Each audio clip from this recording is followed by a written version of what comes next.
Amigos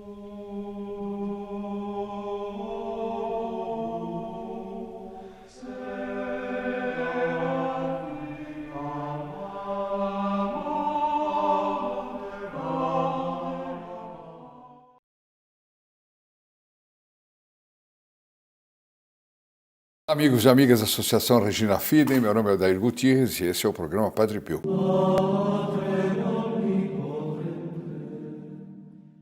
Bom, o episódio que eu vou ler aqui é muito interessante. Ele já foi publicado no nosso site, foi publicado foto. É o famoso episódio que se passou na Segunda Guerra e que foi aquele que é chamado de o frade voador, quer dizer, o Padre Pio se colocou no meio, na frente dos aviões, no alto, não era na frente do avião, na terra não, no alto, ele se colocou diante dos aviões e impediu que bombardeassem São Giovanni Rotondo. É um negócio, é um episódio que nós vamos ler juntos para que eu seja perfeitamente fiel aos fatos. Ele também foi escrito por aquela polonesa, se eu não me engano, aquela jornalista polonesa. Ah, não! Isso aqui foi escrito por Renzo Allegri, em 1993, Il Miracoli di Padre Pio, é um livro em italiano, né? Editado em Milão, em 1993. E ele dá esse detalhe aqui. Então vamos lá, vamos ver. Muitos pilotos dos aliados de várias nacionalidades, ingleses, americanos, poloneses, palestinos e de várias religiões, católicos, muçulmanos, protestantes, judeus, que durante a Segunda Guerra Mundial, após o 8 de setembro de 1943, que foi o dia em que a Itália se rendeu, a Itália era parceira do Hitler, né? Da Itália e a Alemanha, era a mesma doutrina, a mesma guerra, as mesmas ideias. Após o 8 de setembro, estavam na base de Bari, né, para missões no território italiano. Então, todos os pilotos aliados, os aliados eram todos aqueles que lutavam contra os alemães e os italianos. Mas eles eram de várias religiões, porque tinham ingleses, americanos. Dentro dos ingleses você vai encontrar gente da igreja anglicana, etc. Depois, os americanos também, protestantes, tinham poloneses, os poloneses em geral maciçamente católicos, mas tinham os palestinos, e várias religiões. Portanto, católicos, ortodoxos, muçulmanos, protestantes, etc., e que estavam na base de Bari para missões no território italiano, testemunharam um fato fantástico. Olha só que coisa impressionante. Toda essa gente, hein? Toda vez que, cumprindo suas obrigações militares, eles se aproximavam da área do Gargano, que é onde fica a região de São Giovanni Rotondo, no Monte Gargano, né? Eles viam no céu um frei que, abrindo os braços, mostrando suas mãos feridas, evitava com que eles bombardeassem a cidade. No céu eles viam, diante do avião, era uma coisa tremenda. Olha, muçulmano, judeu, protestante, ortodoxo, todo mundo via. E aí não tem jeito. Falar, fulano só que viu, ele é um ilusionário, desses camaradas que vivem vendo qualquer coisa. Não tinha nada disso. Todos viram. Foggia e quase todos os centros da Puglia foram bombardeados repetidamente. É a mesma região de São Giovanni Rotondo. Já em São Giovanni Rotondo, nenhuma bomba sequer caiu. Esse evento foi testemunhado diretamente pelo general da aeronáutica italiana Bernardo Rossini, que na época fazia parte do comando da unidade aérea operando além de Bari, com as forças aliadas aéreas. Porque, evidentemente, muitos militares italianos, eles lutaram contra o fascismo e portanto, esse aqui estava lutando junto com as forças aliadas. Aqui diz ele, então, as palavras dele. Toda vez que os pilotos regressavam de suas missões, eles falavam desse frei que aparecia no céu e que desviava seus aviões, fazendo-os retornar. Todos riram dessas histórias não críveis. E não vou culpar quem riu, porque realmente é estranho, né? Alguém diz, olha, não está dando para lutar, não está dando para bombardear, porque aparece um Frei voando aqui e com as mãos, com as chagas nas mãos, ele põe o avião para fora, manda embora e tal. Mas, como os episódios continuavam recorrentes, o comandante-geral decidiu intervir pessoalmente. Ele comandou um esquadrão de bombardeio para destruir um depósito de material bélico alemão que se dizia estar justamente em San Giovanni Rotondo. O general falou, vamos acabar com essa história, né? o comandante-geral, né? E eu mesmo vou fazer esse bombardeio que vocês estão inventando maluquices aí e tal. Até aquele momento, ninguém obteve sucesso indo naquela direção, devido à presença no ar daquele misterioso fantasma que forçava o regresso dos aviões. Já que isso tem acontecido por um tempo, havia muita apreensão na base. Estávamos todos curiosos para ver os resultados desta operação. Aqui quem escreve está dizendo, vamos ver, agora ele está dizendo que ele vai conseguir, vamos ver, vai lá. Quando o esquadrão voltou, corremos para perguntar o que havia acontecido.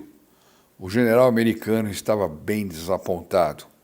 Ele nos contou que assim que chegaram próximo ao alvo, ele e seus pilotos viram surgir no céu a figura de um monge com suas mãos estendidas.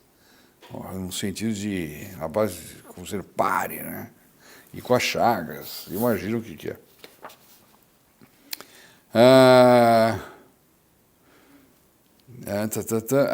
As bombas caíram sozinhas, sem eles acionarem as bombas, nas florestas, ou seja, lugar que não tinha ninguém. Caíram as bombas. E os aviões retornaram sem qualquer intervenção por parte dos pilotos. Os aviões voltaram sem que os pilotos tivessem intervindo, ou seja, eles nem dirigiram os aviões, nem pilotaram os aviões. Quer dizer, o avião voltou como se tivesse um controle remoto, fazendo ele voltar para a base. Naquela noite, o episódio foi o assunto do momento. Imagina na caserna ali dos pilotos, né? Todos se perguntavam quem era aquele espectro e ao qual os aviões obedeciam. Eles viam aparecer uma figura e essa figura tomava o comando do avião e o avião obedecia. A barbaridade. O Padre Pio transformava aviões de guerra em drones, sob comando dele, entendeu? Ele fazia voltar, virava, ou melhor, era quase aviãozinho de aeromodelismo, né?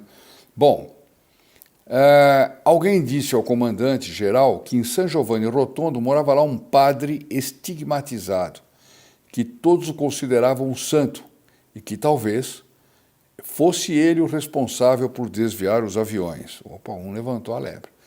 O general achou improvável, mas, assim que foi possível, ele foi até lá pôr a história limpo. Eu não quero em brujas, pero que las hay, não? Então o general foi meio assim, eu não acredito, mas eu vou lá, vai. Após a guerra, o general, acompanhado por alguns pilotos, chegou ao convento capuchinho. Assim que atravessaram o limiar da sacristia, depararam-se com alguns frades, dentre os quais reconheceram imediatamente o que havia parado os aviões. Padre Pio foi ao encontro deles e, colocando sua mão no ombro do general, disse-lhe, então, é você que queria acabar com todos nós? Meu Deus do céu! Imaginem a cena, É coisa do outro mundo, não é imaginável. De repente eles veem em terra, na sacristia, um monge comum, simples, mas que tinha estigmas e que era capaz de aparecer na frente do avião e tomar o controle dos aviões e colocar os aviões de volta na base. Atordoado ao ver e escutar o Padre Pio, o general ajoelhou-se diante dele. Padre Pio falou com ele em seu dialeto de Benevento habitual. Contudo, o general estava certo de que o Padre Pio falou com ele em inglês. Olha só, isso aqui é o fenômeno da glossolalia, né? O que os apóstolos receberam logo depois de Pentecostes, que eles saíam, faziam os discursos na língua deles, e aquela população que era composta de vários povos, etc., cada um entendia o discurso na própria língua. É uma coisa fantástica. E o Padre Pio falou no dialeto dele, Padre Pio, que era do Benevento, que era um dialeto habitual dele, mas o general estava certo de que o Padre Pio falou com ele em inglês. Que maravilha, hein? Os dois viraram amigos. O general, que era protestante, converteu-se ao catolicismo. E aqui tem mais um caso. Por isso que eu considero o Padre Pio é o protetor daqueles que querem voltar. É o protetor daqueles que estão no erro, daqueles que foram abandonados pela Igreja Católica, porque tem muito disso, etc. Aliás, vou pedir aqui para colocar foto agora da tropa aí, do general, enfim, as fotos desse episódio, enquanto eu falo. Então vocês imaginem só, nesse bolo de gente aí tinha de tudo, né? Muçulmano, anglicano, ortodoxo, protestante, etc, etc. Imagina o efeito que teve para eles um general americano, porque um general americano na guerra não era qualquer coisa, como hoje também não é, mas não era. Esse homem dobra os joelhos, esse homem sendo protestante, esse homem se converte ao catolicismo. É uma coisa fantástica. Ele viu ali a igreja verdadeira.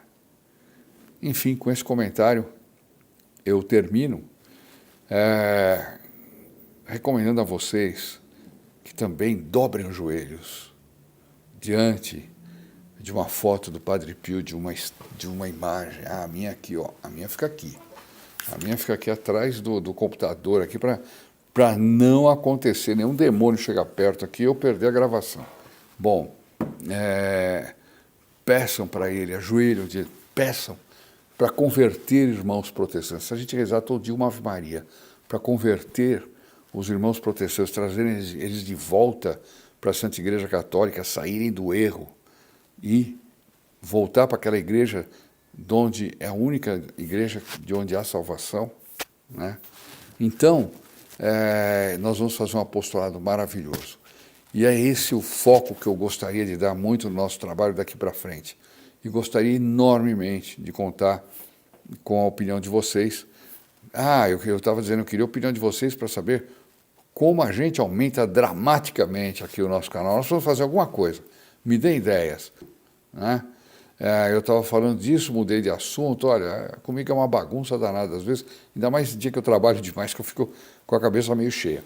Então, um forte abraço para todos e fiquem com a Ave Maria, todos por um, por todos, e a bênção do Santo Padre Pio. Até a próxima. Ave Maria, cheia de graça. O Senhor é convosco. Bendita sois vós entre as mulheres, e bendito é o fruto do vosso ventre, Jesus. Santa Maria, Mãe de Deus, rogai por nós, pecadores, agora e na hora da nossa morte. Amém. In nome del Padre, del Figliolo e dello Spirito Santo, e così sia. Sia lodato Gesù e Maria, e buonanotte a tutti.